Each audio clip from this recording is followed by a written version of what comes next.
I was raised in Montreal and I spent all of my formative years there. The biggest influence I had was the teachings of the Sacred Heart nuns. They taught us a lot about discipline and commitment and how much it can affect your life and affect the community around you. It wasn't unusual for us as a classroom to collect money and support the missions in Africa. It was just a basic value that we had, and I stuck with it. I stuck with volunteerism.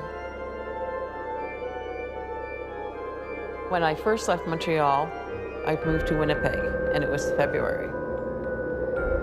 And it must have been 40 below. It was bitterly cold, and I was a typical Montreal female running around in my high heels and whining a lot. And my sisters told me to stop it and plug into the community and to get tickets to the arts. I said, I don't think anybody goes because it's so cold. And I was totally blown away when I wobbled in there in my high heels and the place was packed.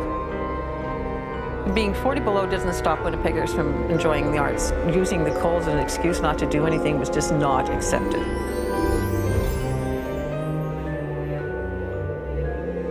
What defines a great city? It's got to have a really strong arts and culture environment. If it doesn't have that, it doesn't have anything. It just doesn't have a heart.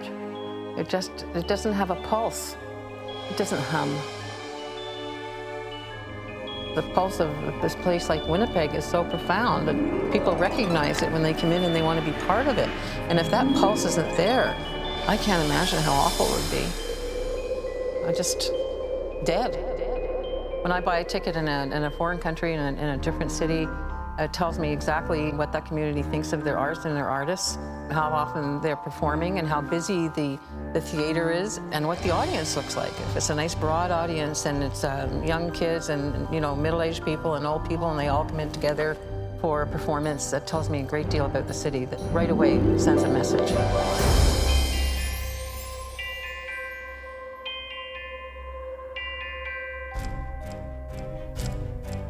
My interest in the arts and culture in general was always part of the conversation around the dinner table. Being the youngest, if I wanted to be part of that conversation, I certainly had to participate, and they expected me to. They got a real kick out of it when I was chair of the Royal Winnipeg Ballet. Because when I was growing up, their biggest fear was that I would end up being the first female goalie for the Canadians.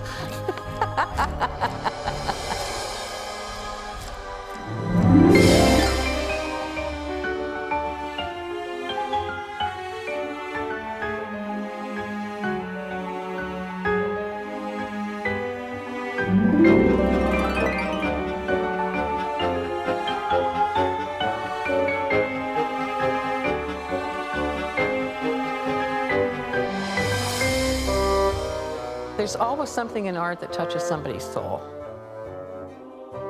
It's the only thing we have in common around the world.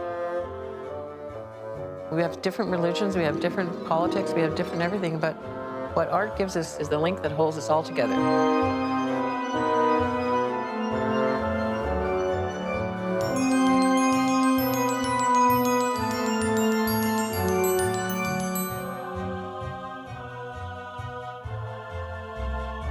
I hate the word job.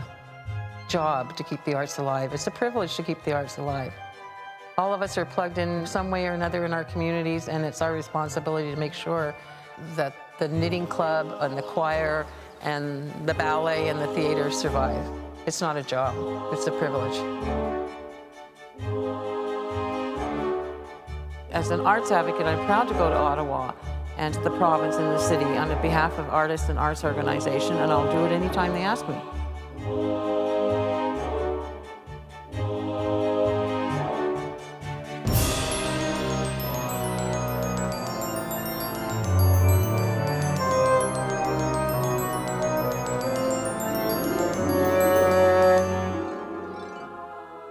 We can fix the world through arts easily. Just support the artist, let them tell the story of what you're all about, and let that story go around the world so that we all understand each other's hopes and dreams and what makes us what we are. Do you think a hockey game's going to do that?